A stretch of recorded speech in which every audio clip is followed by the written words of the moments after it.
On dit souvent qu'une ville, c'est un peu comme un organisme. Oui, un organisme vivant. Exactement, avec sa mémoire, son caractère, ses blessures même.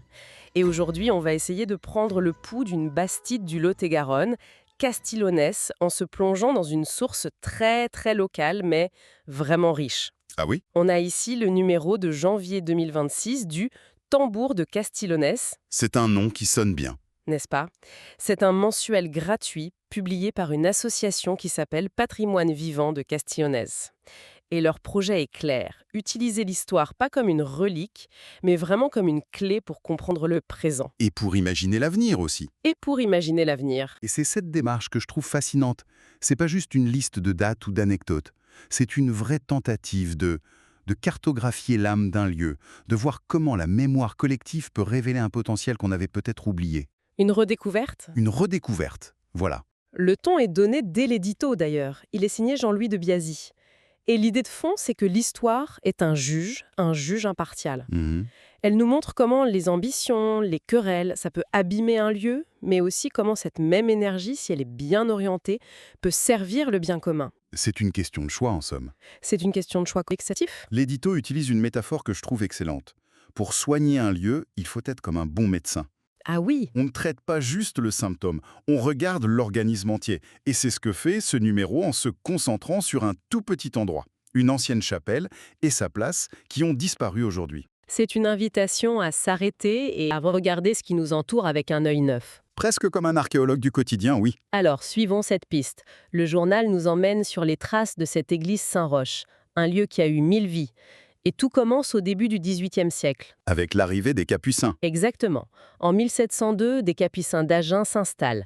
On peut presque se les représenter, avec leur apparence si reconnaissable. La tunique de laine brune, Voilà, la corde avec les 3 nœuds, et bien sûr ce grand capuchon pointu, le cappuccio, qui leur a donné leur nom. et ils marchent pieds nus dans des sandales. Oui, et apparemment, par leur dévouement, ils se sont très vite intégrés. Mais ce qui est crucial de comprendre, c'est que leur arrivée, c'est pas un détail. Avant eux, il y avait ce qu'on appelait des pénitents. D'accord. C'était des laïcs, des gens de la ville. Les Capucins, eux, c'est un ordre religieux, structuré, qui vient de l'extérieur. C'est un changement institutionnel, en fait. Le centre de gravité spirituelle de la ville, il bouge un peu. Ça en dit long sur l'évolution de la société. À cette époque, oui. On fait un bond de 80 ans, et là, l'ambiance change complètement. On est le 24 juin 1784, et l'évêque de Sarlat est en visite. Monseigneur d'Albaret. C'est ça. Et là, la description dans le journal, ça ressemble plus à l'arrivée d'un chef d'État qu'à une simple visite. C'est tout l'Ancien Régime en grande pompe. On imagine la scène. C'est un véritable spectacle. Le maire s'avance. Il harangue l'évêque. Les consuls de la ville portent au-dessus de sa tête un dais, le poil.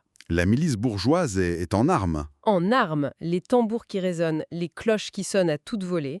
Et le clou du spectacle, on tire une décharge de mousqueterie en son honneur. C'est une mise en scène du pouvoir incroyable. Totalement. Et ce qui est fou, c'est de penser à la date.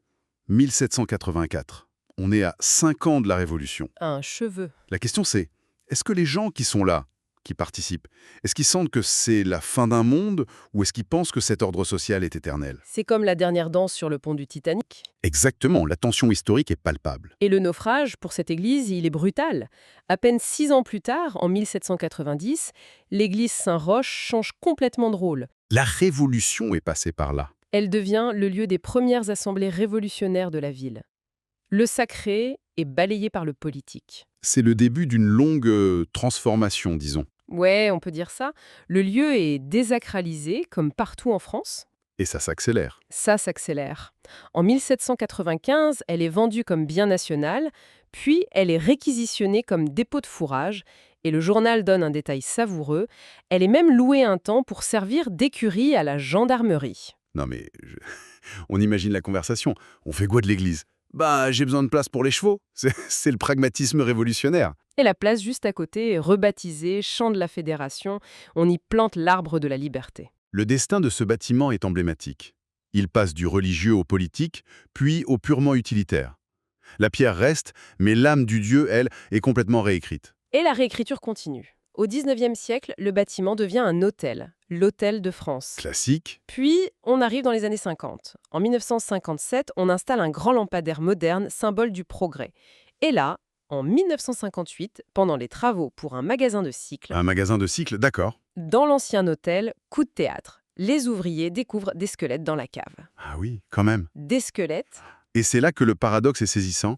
Au moment où la ville essaie de se moderniser en surface, avec un magasin de vélo, un lampadaire, le passé le plus brut, le plus ancien, refait surface. Littéralement. Littéralement. Ces squelettes sont sûrement ceux des victimes de la peste, enterrés là bien avant la reconstruction de l'église. C'est comme si la terre elle-même refusait d'oublier. Même quand les habitants sont tournés vers l'avenir. Un avenir qui, d'après l'article, passe aussi par une forme d'amnésie. Dans les années 80, les 3 places historiques du quartier, Lormière, Saint-Roch et Chanzy, Qui avaient chacune leur identité, chacune leur identité, oui. Elles sont fusionnées en une seule grande place Jasmin. l'auteur de l'article parle de chaos qui s'installe. C'est un mot fort. Oui, mais c'est une perte de repères. Et cette fusion, ça soulève une autre question. Est-ce que la ville a aussi perdu ses repères dans le temps?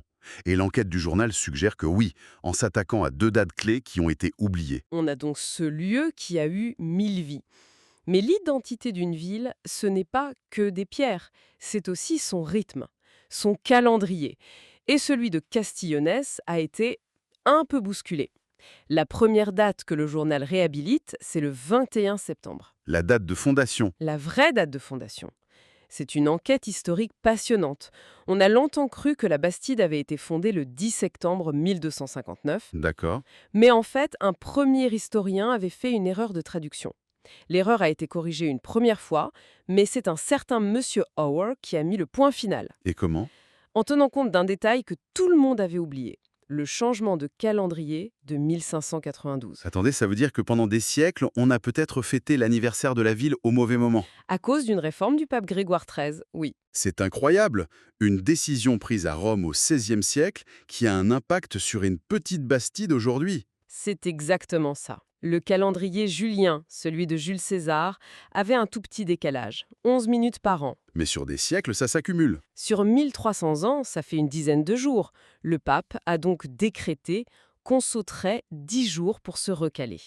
Et si on applique cette correction à la date de 1259? Le 10 septembre devient le 21. Voilà, Et le 21 septembre, ce n'est pas n'importe quelle date. Le journal le souligne. c'est l'équinoxe d'automne. Un moment d'équilibre astronomique parfait. Est-ce que le fondateur, Alphonse de Poitiers, a choisi cette date exprès? On ne le saura jamais. Mais ça redonne une profondeur, une sorte de connexion cosmique à la fondation. L'autre date clé, c'est le 29 juin, la fête de la Saint-Pierre. La fête patronale. C'était le grand jour de l'année. L'origine est intéressante. L'église principale était dédiée à Notre-Dame. Une autre église, Saint-Pierre, a été détruite pendant les guerres de religion. Donc, on a transféré le titre. Exactement, en 1612. L'église principale a eu un double patronage. Et cette date était bien plus qu'une fête religieuse. C'était le cœur de la vie civique et économique. C'est ce que dit l'article. Au XIVe siècle, le prince noir avait déjà accordé le droit d'avoir une grande foire la veille de la Saint-Pierre. Mais surtout, et ça a duré jusque dans les années 1950, L'élection des consuls. l'élection des consuls, l'équivalent du conseil municipal, avait lieu le dimanche suivant la Saint-Pierre. C'était le moment central de la vie politique. Oublier cette date, c'est oublier comment la cité fonctionnait. Après cette plongée dans les archives, les dates, l'architecture, le journal change complètement de registre. Il nous offre une voix plus intime, celle du cœur, à travers un poème de Brunel, un poème partagé par un ancien de la ville. J'aime bien cette idée. Le titre est tout simple, Castillonnaise. Je ne vais pas le lire en entier, mais quelques vers donnent le ton. Ça commence par Castillonnaise, mon nid. C'est joli. Et plus loin, quand je te vois mon cœur bat, j'ai l'âme ravie. Il décrit les paysages, j'admire aussi de Boisse les coteaux. Et la fin est d'une simplicité désarmante. Qui est... Castillonnaise, je t'aimerai toujours. On est à milieu de l'analyse historique, là. Complètement. Et pourtant, c'est peut-être ce qui relie tout. Ce poème, c'est l'expression pure de l'attachement. C'est plus une question d'architecture ou de date. C'est un sentiment. La fierté et la joie de retrouver des amis. De parler du temps jadis, comme il dit. C'est un écho parfait à l'édito du début, qui parlait de mettre le meilleur de chacun pour le bien commun. Ce poème, c'est ce meilleur. C'est l'amour du lieu, l'affect, c'est le carburant. Sans ça, les pierres, elles restent muettes. En résumé, on est donc parti d'une toute petite chapelle et on a vu son histoire refléter les plus grands bouleversements de l'histoire de France. De la monarchie à la Révolution, puis à la modernité. Et on a vu comment des dates, en apparence juste techniques, révèlent en fait le rythme profond, le calendrier social, économique, politique d'une communauté. Exactement. Et la conclusion de tout ça, c'est que comprendre ce passé, ces différentes couches de mémoire, c'est essentiel pour construire un avenir qui ait du sens. La mémoire n'est pas figée. Non, ce n'est pas une statue dans un musée. C'est une force vive. C'est tout le sens du nom de l'association d'ailleurs, Patrimoine vivant. On rappelle que toute notre discussion vient du numéro de janvier 2026 du Tambour de Castillonnès. Il est gratuit, disponible dans les commerces de la ville. Et il y a d'autres articles. Oui, il y a d'autres rubriques, comme la toponymie, qui explique ce mois-ci l'origine de la rue de Cupelly et l'annonce de la sortie d'une édition reliée de tous les numéros de 2025. Pour les collectionneurs, Pour les collectionneurs. toute cette discussion m'inspire une question.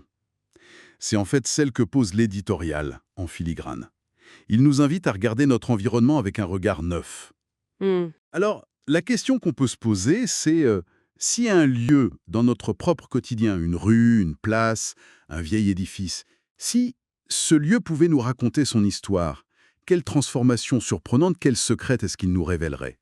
C'est une belle invitation à l'exploration. Pour les habitants de Castillonnès, en tout cas, le prochain numéro du journal est déjà en préparation.